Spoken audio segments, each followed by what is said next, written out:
When floodwaters rose, threatening the Georgetown Animal Shelter over the July 4th weekend, Williamson County jumped into action. A network of fosters and volunteers helped clear the shelters to make room for those Georgetown pets in Williamson County. And then, get this, in the days to come, even more pets from other shelters across Central Texas. This month, the Williamson County Regional Animal Shelter is hoping to clear the shelters yet again. So joining us here for some insight about that is April Pfeiffer, the Community Engagement Coordinator for the shelter. And of course, she's brought a very cute and sweet guest with her here. So April, welcome. We appreciate you being with us. Thank you. And tell us who you have. This little guy is named Kale.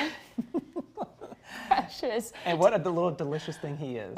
Yes. So cute. Tell us a little about him. What's his story? So Kale just arrived at the shelter yesterday with his siblings. There's 5 more of these cuties back at the shelter right now. And they are just tiny babies, you know, about 2 months old. They are blank slates. They're going to be great companions in any kind of household you can think of. I can already tell you all at home, very fluffy too, very soft. We can see that from over here, just been hanging out. April, we want to back up to that flood response. We know all of that actually happened just weeks before a planned merger between you all and the Georgetown City Shelter. So the disaster sped up your plans as you guys jumped into action. Talk about what that was like and what does it look like now that that merger has happened and is in full swing? Yeah, so it was really quite an experience to live through there at the shelter.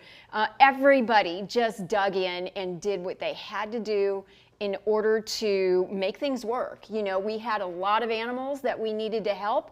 We had a lot of people that needed our help as well. And so we just dug in and did what we had to do. The community stepped up and did an amazing job assisting us through that trying time.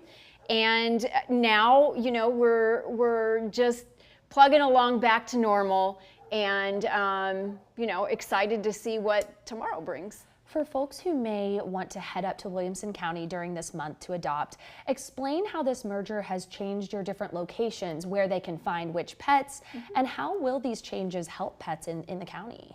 Yeah, so now that we've fully merged with the Georgetown Animal Shelter, we have rebranded that as the Red Poppy Adoptique, and it is home to adoptable dogs.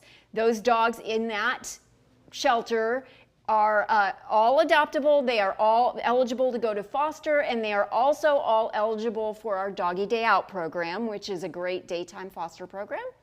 And of course, we still have adoptable dogs, lots of adoptable dogs at our main campus. And that is also where we house our adoptable cats. And we do all services out of our main campus as well. So anybody, if you find a lost pet or if you're interested in fostering, come and see us and we're gonna help you out there at the main campus. Now, as Avery mentioned that during the floods, you all took in animals from other smaller shelters that were impacted by those. And you're also aiming to partner with some of those smaller shelters as well throughout Clear the Shelters. So how's that all going to work? So we're just having a lot of fun with this.